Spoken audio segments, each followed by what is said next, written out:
What is up, wrestling fans? I'm Ben Allison here at Wrestling Republic, and today I'm joined by Shad, Tawks, Graps, and we are going to be tier ranking every World Championship reign from WWE, All Elite Wrestling, and New Japan Pro Wrestling from the Shield, meaning all of them have 6 world title reigns. And let's kick things off with Dean Ambrose's WWE Championship reign 2016. He won it, of course, against Seth Rollins when he cashed in Money in the Bank. What a night that was. And then went on to defeat Seth Rollins twice, retain in a triple threat match with both members of the Shield at Battleground, and then defended against Dolph Ziggler at SummerSlam before losing to AJ Styles. Shad, where would you rank this? Man, I think the cash-in moment for it was so monumental, and obviously having the lineage of feuding with Seth and having the triple threat. What are the rankings again? What are the tiers for it? So we've got GOAT, Great, Decent, To Be Confirmed, which is realistically going to be for the Seth Rollins one we'll talk about later on, and then Bad and Trash. Decent. Okay. I'm going to try and sway you up to Great for this one, right? And the reason being for this is purely, I mean, maybe this is just a nostalgia thing, right?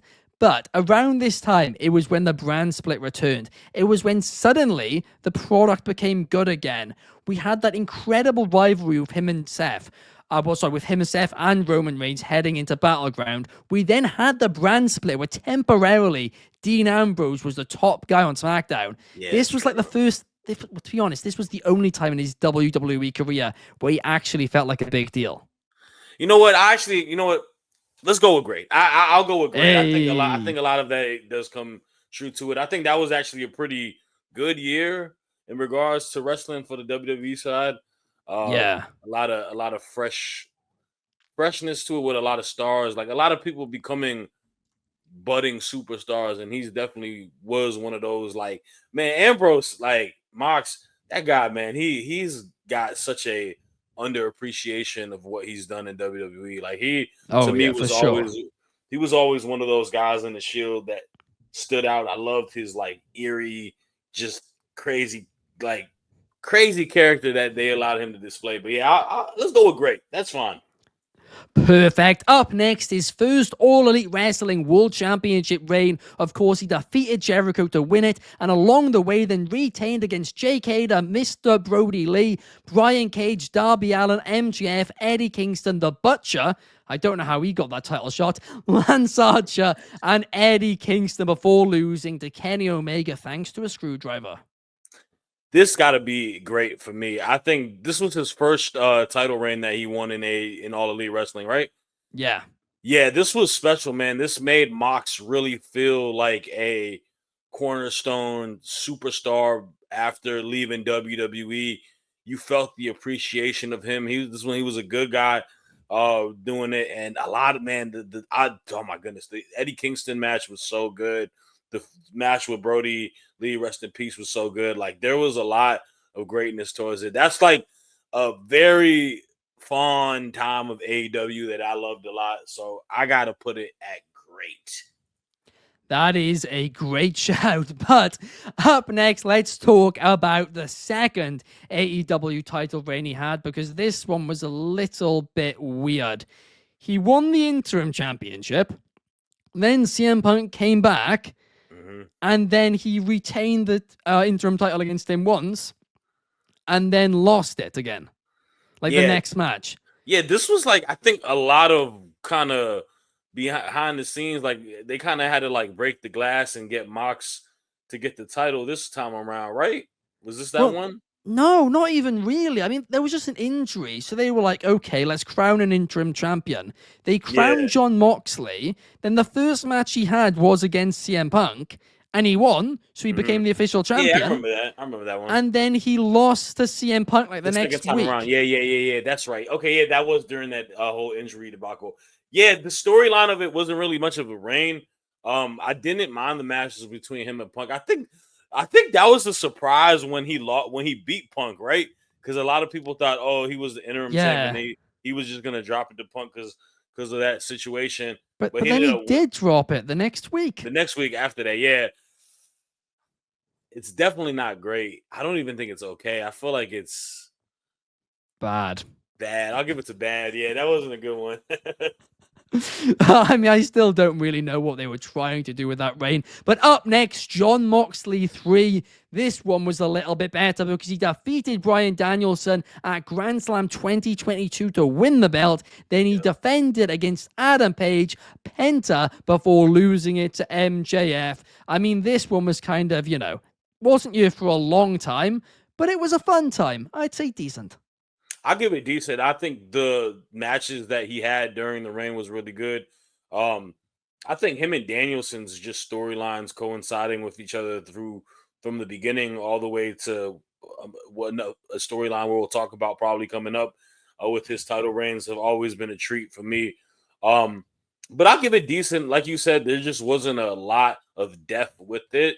It was a bit of a shorter one, so I wouldn't put it at great, but it was decent. Him and Penta, that was a banger match. I forgot about that. That absolutely was. And it was actually a really good match when he lost the title in that reign as well. But up next, let's talk about his IWGP World Heavyweight Championship reign over in New Japan Pro Wrestling, because he defeated Naito in Chicago to win the belt, then defended it mainly in AEW against Powerhouse Hobbs, then Ren Narita over in Japan, then Shota Umino back in the States again, then he defended against Evil in a lumberjack match. I mean, I don't know about that one. Before losing it to Tetsuya Naito again. Ah, man. I want to say decent, right? I can back decent. I think I don't know. It's like butting towards great. It was a solid reign. I mean, he had a plethora of stuff on the New Japan side that I guess is good people to go against, but not really. It was House of Torture. He basically just feuded with House of Torture, which was the issue. Yeah, everyone hates House of Torture. Now let's just put decent then. But thankfully it was. Was it? I can't remember if it was pre-House of Torture Narito or not. I think it was pre-House of Torture. I think it was pre-House of Torture Narito. And then Shooter, of course, in that one. To be fair, Shooter was a good match. And then Powerhouse Hobbs was a quick match.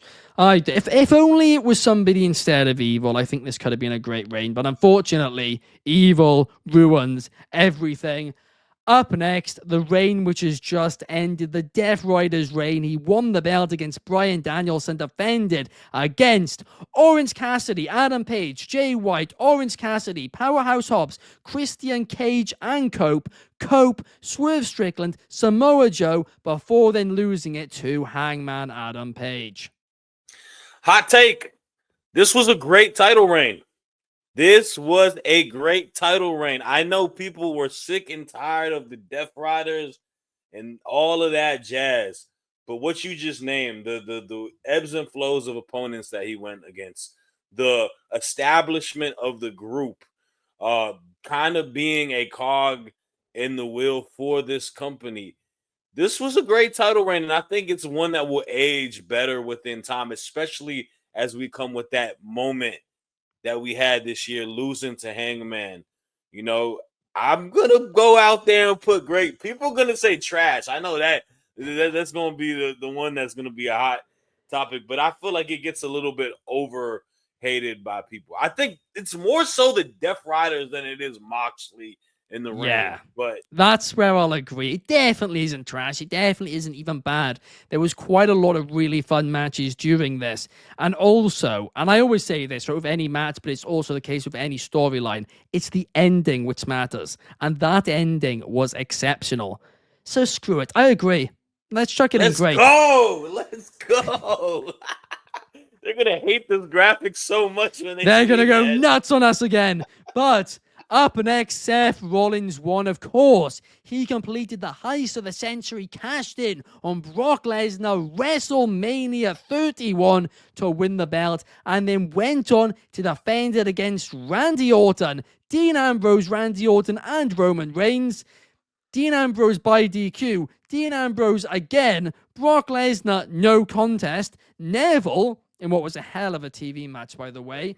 Then Randy Orton, but again, he lost by DQ. And then he did defeat John Cena in a title-for-title match at SummerSlam, and then did defeat Sting, and then defeated Kane as well.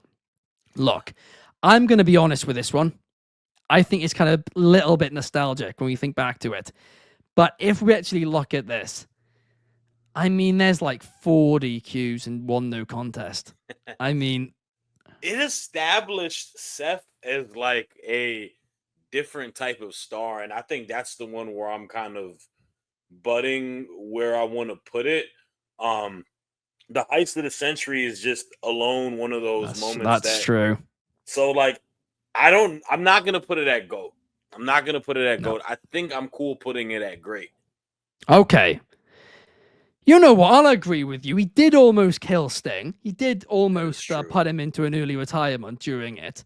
But, I mean, look, it's nostalgic, like I said. Like, I can't help but smile when I think about it at the end of the day. So I'll agree. Great. Up next, he had that really, really amazing GOAT tier reign when he won the title against Roman Reigns in a great match and then lost it 8 seconds later. Yeah, this might be trash, right? It has to be. It's got to be 8 trash. seconds. Sorry, the match was 8 seconds. I think it was he held it for a couple of minutes, but the match against Ambrose when he cast in was 8 seconds. I mean, this storyline, this angle was brilliant. But as a championship reign, I mean, our hands are tied a little bit. Yeah, exactly. We can't. There's not much we can do with that. There's not much of it. So as a champion, he wasn't much of a champion that reign. So I mean, we got to fill slots out. It's got to be at the bottom. But up next, we have got his Universal Championship reign where he defeated Brock Lesnar in 2 minutes at WrestleMania 35 to win the belt before going on to losing to Kofi Kingston by DQ, then defeating AJ Styles, then defeating Baron Corbin, then defeating Baron Corbin with a special guest referee, then losing it to Brock Lesnar, and then wait a second, what? This one was. Sorry, that's what happened there. I confused myself because of the order of this. What happened then was he then retained in a winners take all match, and then Brock Lesnar cashed in on him on the same show. That's what threw me off. I think this was bad, Shad. I really do, because the quality was not good of the programming at this time, which didn't help it, but the booking was abysmal. This was like around 2019. Yeah. Yeah, because he lost Did he lose a boombox, Brock? Yeah. What it was? Cashed in at Extreme Rules. Yeah, Extreme Rules. Yeah. This was a bad reign. This was kind of unfortunately, Seth was kind of hitting a little bit of a wall. We'll talk about another match shortly. But yeah, I'm cool giving it bad. There we have it. Up next is second Universal Championship reign. He won the belt off Brock Lesnar again in 2019 before defending it against Braun Strowman, Rusev in a no contest, The Fiend in a no contest, before then losing it to The Fiend in a Falls Count Out Anywhere match. It's got to be at the bottom, right? I think so.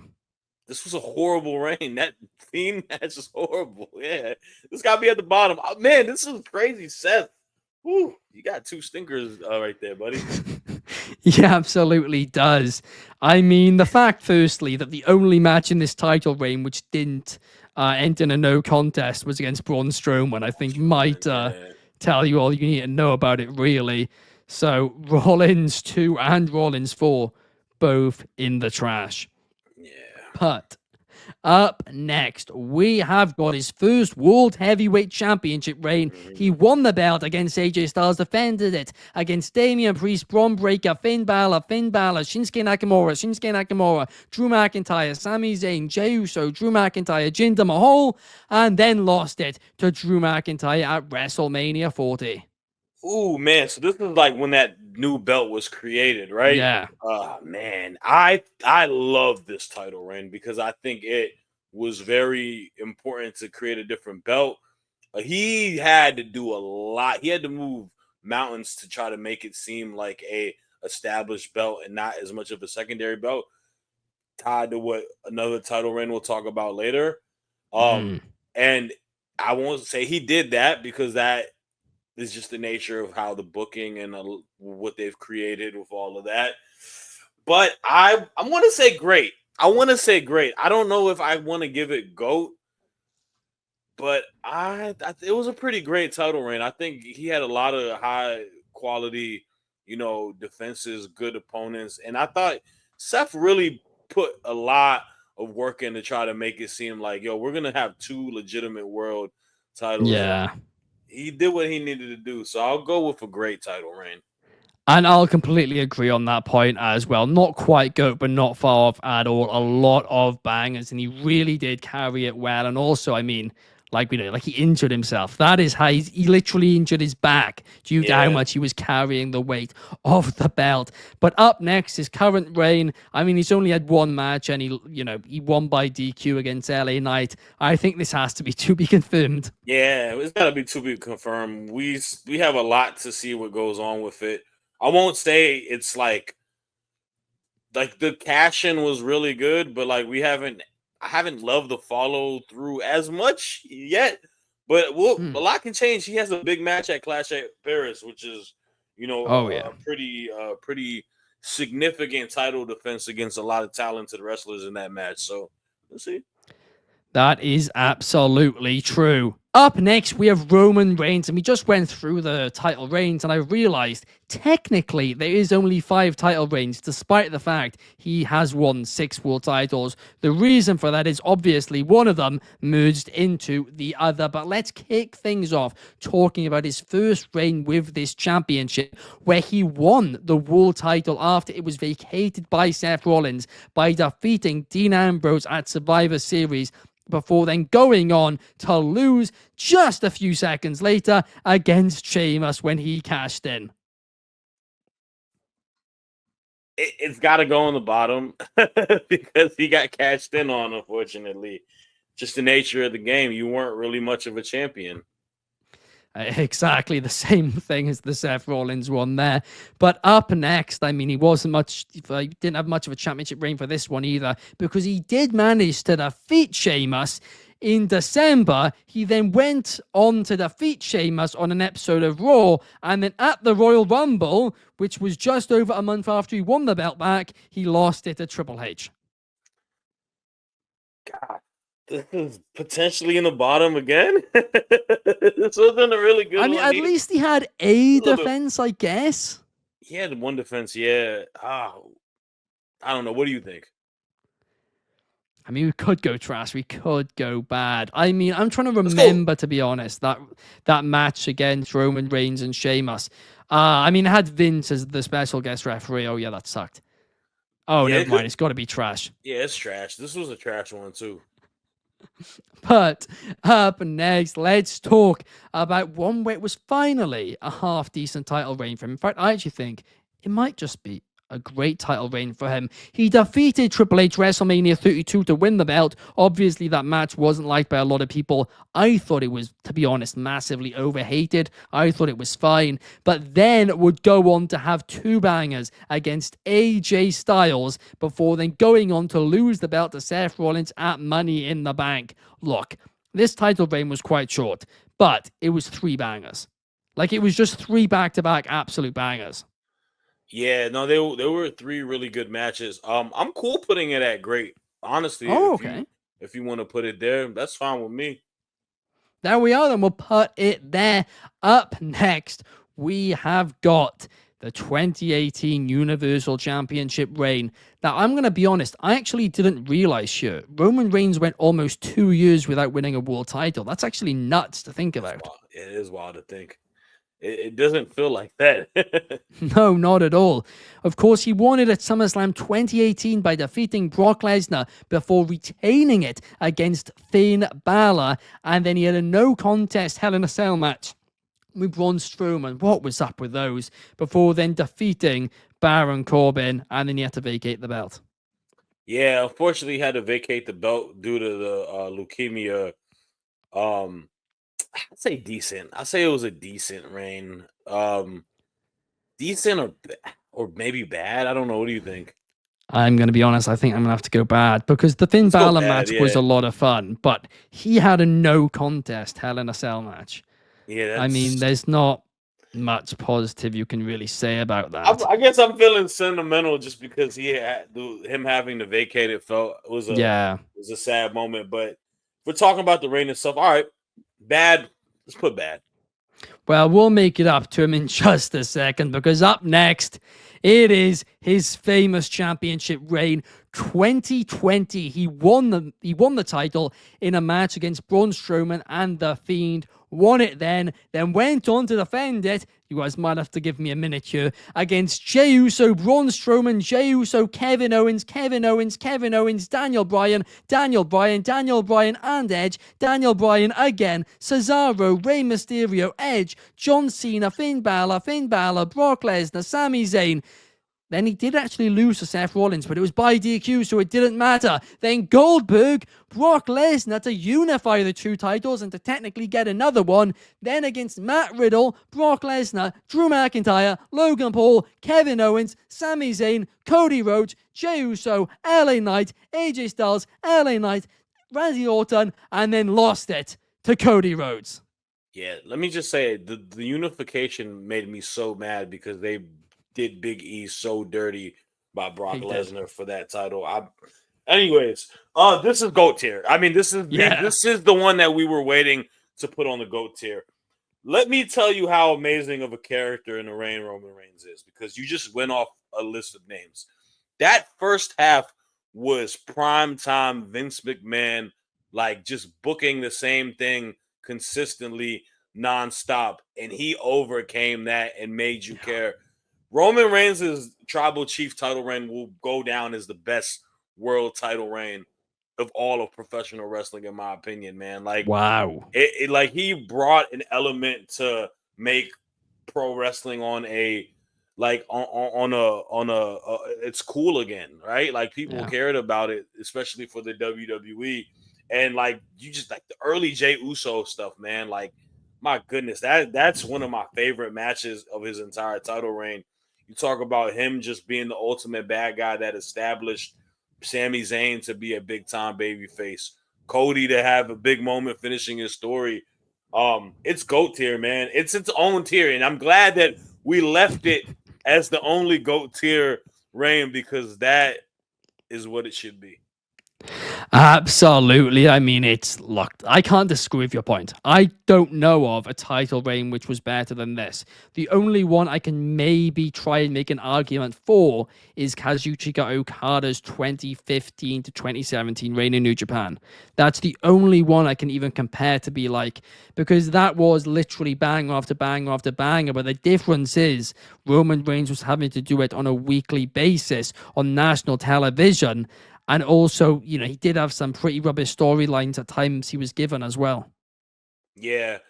I mean, there was a lot of dryness within storylines, but it pulled it back, man. Like, and I don't know. I guess now that he's not champion anymore, and you look back at it, you're just like, man, it was a great essence of time with him being the world champ. So, and man, honestly, like, you went through a bunch of those reigns before. Like, the fact that it's night and day of the character as well and the fans' reception. Like, he was a heel, but people love the tribal chief. Everyone's still throwing up the ones to this day. So it's one of the most, like, it is probably the best, like, just change of character also that you can create. The big dog and all of that. So what we have, like, completely night and day, man. Got way more swagger, way more cooler, cocky as hell, really putting you through some emotional distress, like what he did to the Usos, what he did to Jay, what he's done to with Heyman, True. now turning on him like guys we're past the title reign. It's great stuff, man. It's GOAT tier. Absolutely undeniable. But that does bring us to the end of the list. Here is our finished tier ranking. Let us know what you guys think in the comments down below. The Instagram comments will definitely let us know what they think as well. They'll be mad about that, that's for sure. But Thank you guys so much for watching. If you did enjoy, please make sure to hit that like and subscribe button. It helps us out tons. Thank you, Shad, for joining me today, and we will see you guys in the next video. Peace.